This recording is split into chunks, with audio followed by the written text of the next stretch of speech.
Welcome to Business of Home Staging. My name is Joke.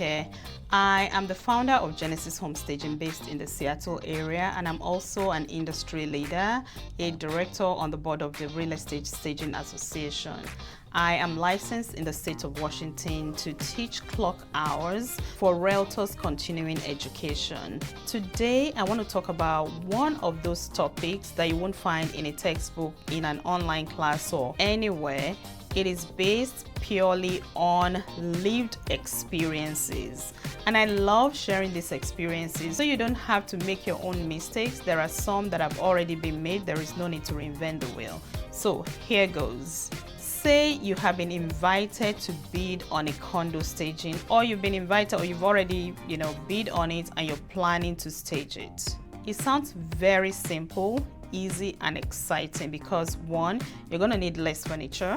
It's going to take you a very short time. You can knock that thing out real quick, and it's going to cost your client less money. In all of these assumptions, the only thing that is true is the fact that you're going to need less furniture.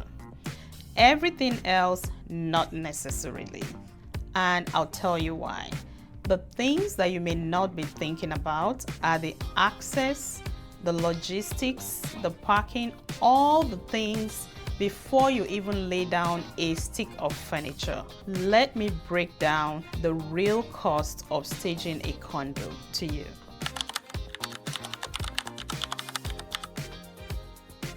Let's talk logistics. Number one, parking. Where do you park to offload your truck? Because you're bringing in furniture, it better be easy for your movers to get furniture in and out of the building.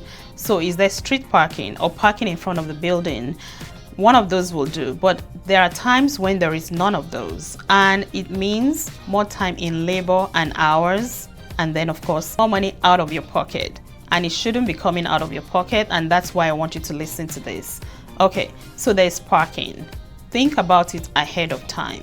The question that I've learned to ask, and I'll tell you how I learned the hard way, is one, where do we park to offload? Sometimes they have a loading bay, they have a back alley, they have some freight elevator entrance or something.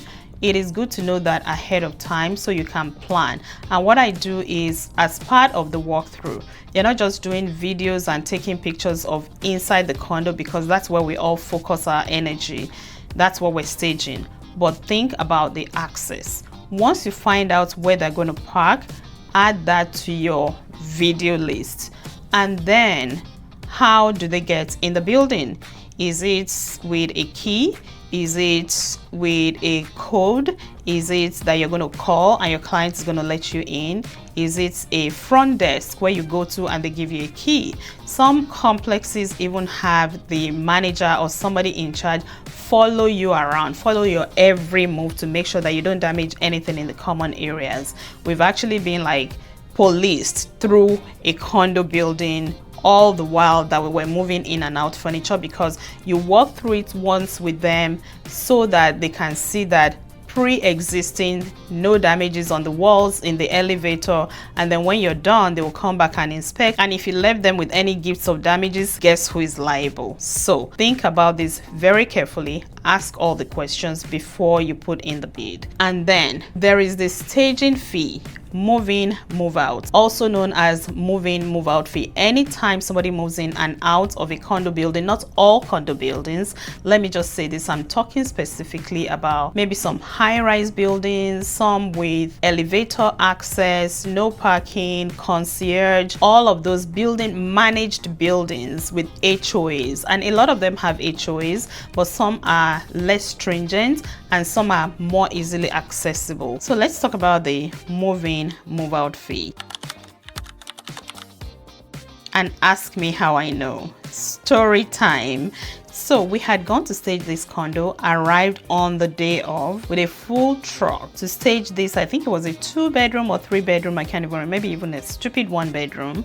But anyway, the building concierge told us that no ma'am, you're not on my list for move-in for today, and the move-in fee had not been paid. I'm like, say what now? It was like Greek to me, because up until then I had no idea. I've always moved my stuff, opened the front door, pulled in the furniture and done. done. But this was the first time somebody was trying me, and everything was like, oh my goodness, we could be really stuck that day. But it ended well because I wrote them a check and they let us in. I got my money back from the client later. But these are headaches that you can save yourself if you plan ahead of time and you know the questions to ask and you actually ask them and you can charge correctly, because staging a condo goes beyond the pretty. And that's why I do these videos, because it is more than the excitement of picking the right pillow, picking the right artwork. It is all the things that you don't think about. And then there are insurance requirements. Most condos, they require you to carry insurance, especially the high-rise ones, the funky downtown condo. If you want to stage them, you need to carry a certain level of insurance. In our areas, there are some stagers that cannot stage certain condos because they do not carry the required insurance, and they end up passing it on to us, because I learned this very quickly on. And there are some condos that you just can't get into without the right insurance, because there are elevators are expensive. They need you to bring padding, or they have their padding. So before you get excited to quote for that building, know all these questions to ask, and it will save you time and headache. It's not that it can't be done, it is just being prepared for what is needed. So let me go back to parking real quick, because parking is not always a given. And when there is no parking in front of the building or on the street parking, that will make for easy move in, move out, especially when you add the layer of going upstairs or in an elevator. It can take a ton of time. Stopping the elevators, somebody holding the elevator, somebody going up and then coming down. Some buildings, they won't let you prop the door, so somebody has to be there to hold the door open, close it, and wait for you. It's just a whole lot of logistics and back and forth. Also, with parking, what I typically ask, if it's a downtown condo where there's no street parking, I ask my clients, the owner of the house, to reserve parking on the street, on the curb for us. And they just get it from this. It's a city permit that they have to apply for as the owners of the home. It costs pennies, but they can actually reserve a whole space for my truck, our van, and all the people involved, all the cars that are going to park for the day. And if not, it might cost you parking, right? So just knowing that if they are not reserving parking for you and you have to pay for parking, make sure that they are paying for it and not you. You're passing on that payment to them. And you can just juggle two vehicles. Once the movers leave, then somebody can move into their spots. Just kind of planning ahead is the main thing. Whether you're paying for parking, whether they reserve parking, whether there is no parking, knowing ahead of time will save you a lot of headache. Because if you're not planning for it, all that back and forth, the long distance parking, the walking, it's first of all, it's wear and tear on the bodies of your people, the moving equipment, your furniture. The longer they're schlepping it or dragging it or whatever, it's costing you time, money, and all of the things. Okay, so condos are not really like this little houses. They are access controlled, they are rules driven. They are this multi-unit ecosystem that can eat into your time if you're not planning ahead. And when you're reserving the elevator, it is their time and not your time necessarily. So if you have booked the client on your calendar before you find out when you can access the elevator, you may end up doing a lot of back and forth with the rescheduling. So make sure you ask those questions. Does the elevator need to be reserved? Typically, the owner needs to do the reservation. Sometimes they'll pass that on to you, but make sure you're asking the questions. So if you need to schedule it, you can call ahead to schedule before you put them on your calendar, because their timing may not necessarily match your timing. Some buildings even have move-in, move-out days that's carved in ice that you can't do anything about. So knowing that ahead of time will help. So the big consideration is that if it takes more time, more planning, that job is going to cost you more to do. And therefore, you need to plan. So when you're pricing, don't just look at the square footage.